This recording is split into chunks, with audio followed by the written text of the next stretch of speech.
This is the second in a series of videos on your trip to Leh.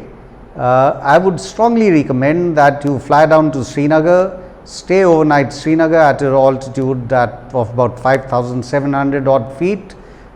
Take it easy, do a shikara ride, maybe visit one of the gardens, buy last minute provisions or whatever you may think you need. It's a good idea to stock up on dry fruits, energy bars, because the quality available in Srinagar is extremely good. Leave early morning next day for Kargil. En route, you will get a short stop at Sonmarg. If you have the time, go to the Glacier Valley. If you are short on time, then drive straight through to Dras through Zojila Pass. Zojila itself is a very interesting pass. It is a pass which is on top of a mountain which is totally fragile, and you will have this opportunity for the next couple of years to go through once the tunnel is made.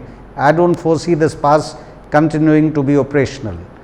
Dras is the second coldest place in the world and the coldest place in India. A visit in Dras to the Dras War Memorial is a must. It gives a very scenic panorama of all the mountain sides on which the Kargil war was fought.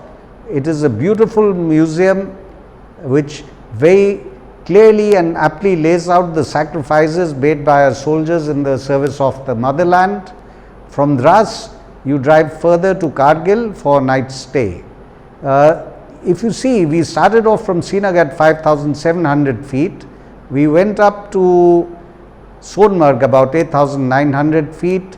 We went up to Zojila Pass at 11,500 feet and Dras at about 10,200 feet, and we spend the night at a altitude of about 8,700 feet. So, we have actually today gone up, spent time at a high altitude. For the night, we have again come down to a low altitude, essential for acclimatization. After an early night, have a breakfast next morning, and a visit to Kargil Museum is highly recommended for the simple reason it has a lot of artifacts of when it was a part of the spice route.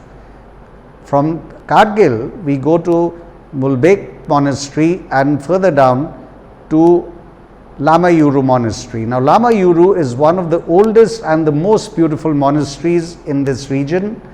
The cafe there is good, it serves a decent meal, so it's always a good idea to have your lunch or tea depending on the time you reach there.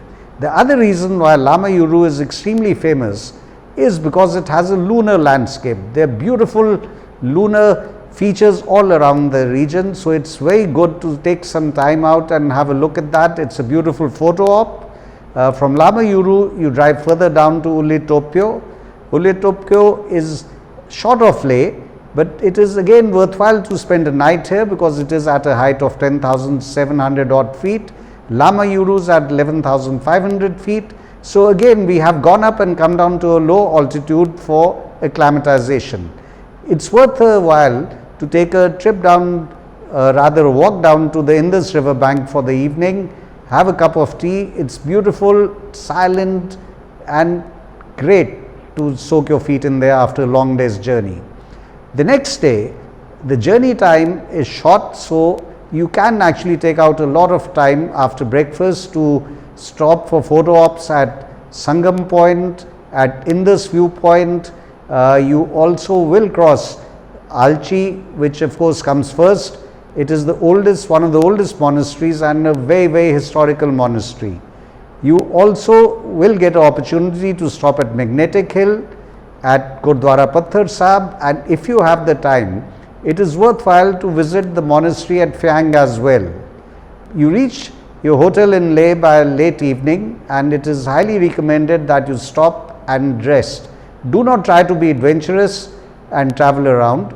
Again, we have started from about 10,500 feet, and in Leh, we will spend one night at about 11,500 feet. By and large, if you are going to suffer from any altitude sickness, this is the point at which it will usually surface. If it doesn't, you are basically good to go. Thank you, and I will now come up with the third part in the next